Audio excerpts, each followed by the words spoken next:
Hello everyone, good morning, good afternoon. So ಇವತ್ತಿನ topic ಏನು? So ಇವತ್ತಿನ ಟಾಪಿಕ್ ನಾವು ಡಿಫಾಲ್ಟ್ ಪ್ರೊಫೈಲ್ ಸೆಂಟರ್ ಮತ್ತು default custom profile centre create ಮಾಡೋದು ಹೆಂಗೆ. ಡಿಫಾಲ್ಟ್ ಪ್ರೊಫೈಲ್ ಸೆಂಟರ್ ತಿಳ್ಕೋಬೇಕು.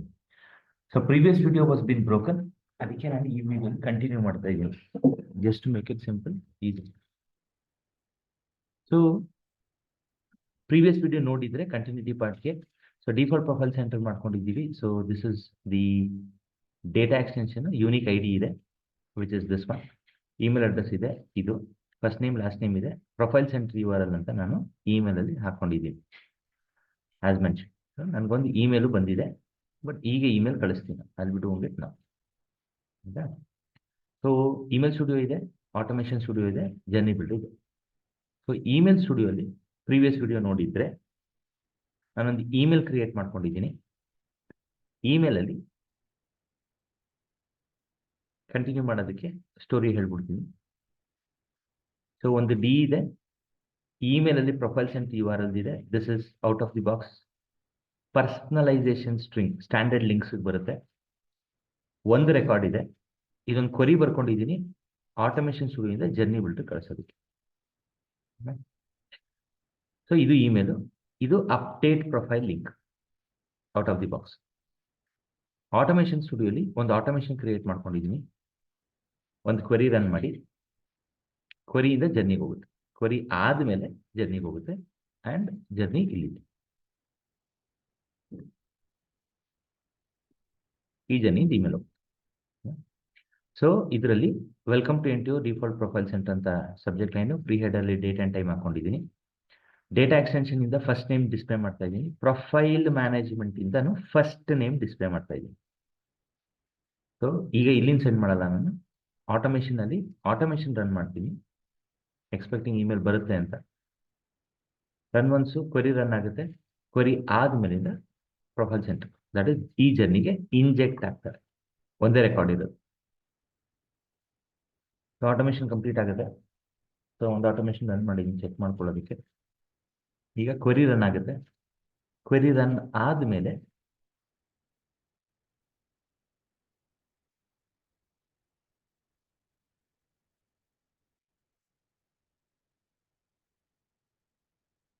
ಕೆಲವೊಂದ್ಸತಿ ಲೋಡ್ ಆಗೋದು ಲೇಟ್ ಆಗುತ್ತೆ, ಒಂದ್ಸತಿ ಸೇವ್ ಮಾಡ್ಬಿಡಿ. ಎರರ್ ಬಂತು ಅಂದರೆ ರನ್ನಿಂಗಲ್ಲಿ ಇದೆ, ಡಿಸ್ಪ್ಲೇ ಮಾಡ್ತಾನ ಅಂತ. Will take 1 or 2 minutes. ಡಿಸ್ಪ್ಲೇಗೆ ಬರುತ್ತೆ, ಕಂಪ್ಲೀಟ್ ಆಗುತ್ತೆ. ಕಂಪ್ಲೀಟ್ ಆದಮೇಲೆ people will be injected into the journey. ಜರ್ನಿಲಿ ಇಮೇಲ್ ಬಂದರೆ I'll be receiving it here. ಏನು ಬರುತ್ತೆ ಇಮೇಲಲ್ಲಿ ಕಂಟೆಂಟ್ ನೋಡೋಣ. ಕಂಟೆಂಟ್ ನೋಡಿ will try to understand default profile centre ಏನು ಬರುತ್ತೆ, ಡೇಟಾ ಎಲ್ಲಿಂದ ಬಂತು. ಪ್ರೊಫೈಲ್ ಸೆಂಟರ್ ಇಂದ ಇದು ಪರ್ಸನಲೈಸೇಷನ್ ಸ್ಟ್ರಿಂಗ್ ಡಿಗೆ, ಇದು personalisation string profile ಮ್ಯಾನೇಜ್ಮೆಂಟ್ಗೆ.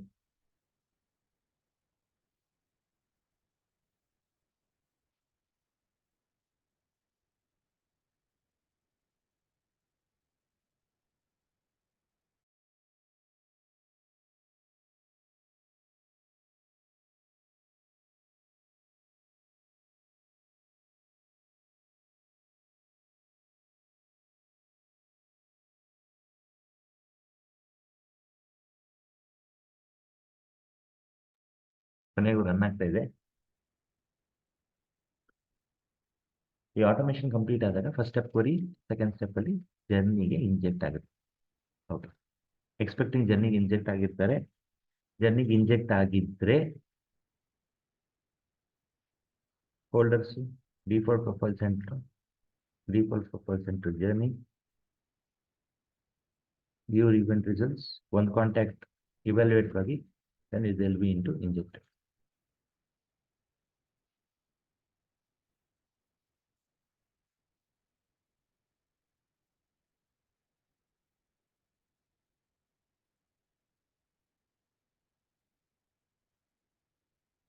Contact evaluate ಆಗಿದೆ, ಅಕ್ಸೆಪ್ಟು ಆಗಿದೆ. ರೀ ಎಂಟ್ರಿ ಎನಿ ಟೈಮ್ ಕೊಟ್ಟಿದ್ದೀನಿ for multiple testing purposes. Re entry any time. Email send ಆಗಿದೆ, ಎಕ್ಸ್ಪೆಕ್ಟಿಂಗ್ ಇಮೇಲ್ ಬಂದಿದೆ. Email welcome to Northern Trail Outfitters default profile centre date and time display ಮಾಡ್ಕೊಂಡಿದ್ದೀನಿ. ಪ್ರೀ ಹೆಡರಲ್ಲಿ ಎಷ್ಟೊತ್ತಿಗೆ ಬಂತು ಅಂತ ಗೊತ್ತಾಗಲಿ ಅಂತ. ಸೊ ಈಗ ನನ್ನ ಇಮೇಲಲ್ಲಿ ಡೇಟಾ ಎಕ್ಸ್ಟೆನ್ಷನ್ ಇಂದ ಫಸ್ಟ್ ನೇಮ್ ಬರ್ತಾ ಇದೆ ಪ್ರಸಾದ್. ವ್ಯಾಲ್ಯೂಡ್ ಕಸ್ಟಮರ್ ಅಂತ ಎಲ್ಲಿಂದ ಬಂತು ಇದನ್ನ ನೋಡ್ಕೊಳ್ಳಿ. ಈಗ ನನ್ನ ಹತ್ರ 2 ಲಿಂಕ್ ಇದೆ. ಒಂದು ಅಪ್ಡೇಟ್ ಪ್ರೊಫೈಲ್ ಲಿಂಕ್, ಈ ಲಿಂಕ್ ಅಲ್ಲಿರೋದು ಎರಡು ಒಂದೇನೆ. It will take me to a web page that is given by Salesforce marketing cloud. Observe ಮಾಡಿ, ನಂದೇ email address, first name last name country ಇದೆ. ಈಗ ಫಸ್ಟ್ ನೇಮ್ನ ನಾನು ಚೇಂಜ್ ಮಾಡ್ತೀನಿ, ಲಾಸ್ಟ್ ನೇಮ್ನ ಅಲ್ಲಿ ಹೋಗುದು ಹೆಸರು, ಆಯ್ತಾ? ಫಸ್ಟ್ ನೇಮು ಲಾಸ್ಟ್ ನೇಮ್ ಇದನ್ನ ಅಬ್ಸರ್ವ್ ಮಾಡಿ ಎಲ್ಲಿ ಕೂರುತ್ತೆ ಅಂತ ಹೇಳ್ತೀನಿ. ಆಟೋಮೇಷನ್ ಸ್ಟುಡಿಯೋ ಬೇಡ, ಜರ್ನಿ ಬಿಲ್ಡರ್ ಬೇಡ, ಮಾರ್ಕೆಟಿಂಗ್ ಕ್ಲೌಡ್ ಇಮೇಲ್ ಸ್ಟುಡಿಯೋ ಸಾಕು. ಸಬ್ಸ್ಕ್ರೈಬರ್ಸ್ ಅಲ್ಲಿ ಡೇಟಾ ಎಕ್ಸ್ಟೆನ್ಷನ್ಗೆ ಹೋಗ್ತೀವಿ. ಸೊ ನಾನು ಯೂಸ್ ಮಾಡಿದ ಡೇಟಾ ಎಕ್ಸ್ಟೆನ್ಷನ್ ಬಂದು ಮಾಸ್ಟರ್ ಕಾಂಟ್ಯಾಕ್ಟ್. ಮಾಸ್ಟರ್ ಕಾಂಟ್ಯಾಕ್ಟ್ ಅಲ್ಲಿರೋ ಫೀಲ್ಡ್ ಫಸ್ಟ್ ನೇಮ್, ಇಲ್ಲಿರೋ ಡೇಟಾ ಬಂದು ಪ್ರಸಾದ್, ಫಸ್ಟ್ ನೇಮು ಚಂದ್ರ, ಲಾಸ್ಟ್ ನೇಮ್ ಕರೆಕ್ಟ್ ಆಗಿದೆ. ಇಮೇಲ್ ಅಲ್ಲಿ ನೋಡ್ಕೊಳ್ಳಿ, ಕರೆಕ್ಟ್ ಆಗಿದೆ. ಬಟ್ ಇದೆಲ್ಲಿಂದ ಬಂತು? That is the question mark. ಮತ್ತೆ ಇಲ್ಲೇನಿಗೆ ವ್ಯಾಲಿಡ್ ಕಸ್ಟಮರ್ ಅಂತ ತೋರಿಸ್ತಾ ಇತ್ತು? ಒನ್ಸ್ ಅಗೇನ್ ಇದನ್ನ ಅಪ್ಡೇಟ್ ಮಾಡಲ್ಲ, ಜಸ್ಟ್ ತೋರಿಸ್ಬಿಡ್ತೀನಿ ಅನ್ಸುತ್ತೆ. Update profile centre, that is update your profile button, valid customer ಇದೆ, ಕ್ಲೋಸ್. ಅಪ್ಡೇಟ್ ಪ್ರೊಫೈಲ್ ಲಿಂಕ್ ಇದೆ, ಇದು out of the box link. ಇದು ಈ ಫುಟರ್ ಪಾರ್ಟ್ನ ನಾನು ಡಿಸೈನ್ ಮಾಡಲಿಲ್ಲ, if you remember in the previous video. ಏನಾಗುತ್ತೆ, ಇದು ಯಾವ ಕ್ಲೈಂಟ್ ಯೂಸ್ ಮಾಡ್ತಾ ಇಲ್ಲ, ಅದಕ್ಕೆ ನಮಗೆ ಕಸ್ಟಮ್ ಪ್ರೊಫೈಲ್ ಸೆಂಟರ್ ಬೇಕು. ನೀವು ನನ್ನ 4 ಬೇರೆ ವಿಡಿಯೋ ನೋಡಿದ್ರೆ ಆ್ಯಂಪ್ ಸ್ಕ್ರಿಪ್ಟ್ ಮೇಲೆ, ಆ ಸೆಷನ್ಸ್ ಮಾಡಿದ್ದೆ ಕಸ್ಟಮ್ ಪ್ರೊಫೈಲ್ ಸೆಂಟರ್ದು ಸೆಷನ್ ತಗೊಳ್ಳೋದಕ್ಕೆ. ಅದಕ್ಕೆ ಇಲ್ಲಿ ಡೇಟಾ ರೆಡಿ ಮಾಡಿದ್ದೀನಿ. ಪ್ರೊಫೈಲ್ ಸೆಂಟರ್ ಯು ಆರ್ ಅಲ್ಲಿ ಏನು ಬರ್ತಾ ಇದೆಯೋ ಇದು out of the box web page. ಇದನ್ನ ನಾವು ಕಂಟ್ರೋಲ್ ಮಾಡೋಕ್ಕಾಗಲ್ಲ, ಯಾರು ಕಂಟ್ರೋಲ್ ಮಾಡೋಕ್ಕಾಗಲ್ಲ. ಇಲ್ಲಿ HTML ಚೇಂಜ್ ಮಾಡಕ್ ಬರಲ್ಲ, ಕಲರ್ ಕೋಡಿಂಗ್ ಚೇಂಜ್ ಮಾಡಕ್ ಬರಲ್ಲ. ಬಟ್ ಈ ಕಂಪ್ನಿ ನಾರ್ದರ್ನ್ ಟೇಲ್ ಔಟ್ಫಿಟ್ಟರ್ಸ್ ಇವ್ರ ವೆಬ್ಸೈಟ್ ಹೋಗೋಣ.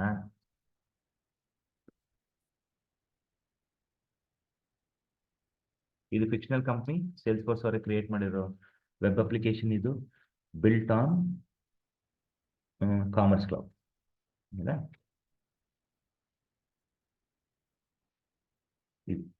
ಇವ್ರ ಲೋಗೋ, ಈ ಪ್ರೊಫೈಲ್ ಸೆಂಟರ್ ಇದಕ್ಕೆ ಮ್ಯಾಚ್ ಆಗ್ತಾ ಇಲ್ಲ.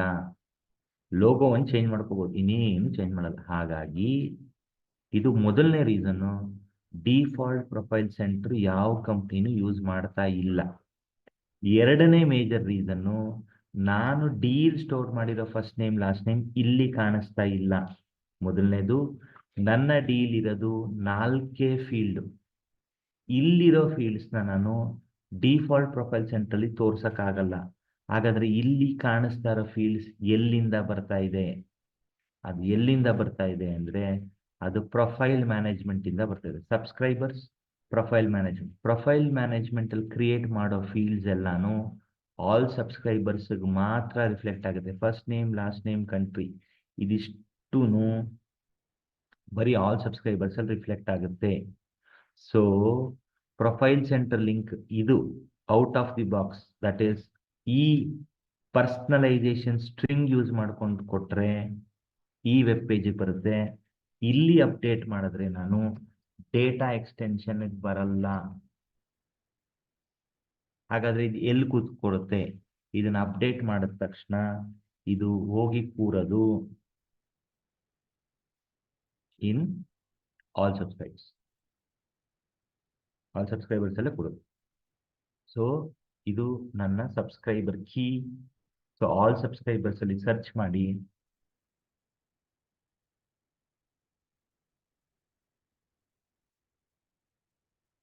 ನೋಡಿದ್ರೆ ಇಲ್ಲಿ ಚೇಂಜ್ ಆಗಿರುತ್ತೆ, ಡೇಟಾ ಎಕ್ಸ್ಟೆನ್ಷನ್ ಅಲ್ಲಿ ಚೇಂಜ್ ಆಗಿರಲ್ಲ.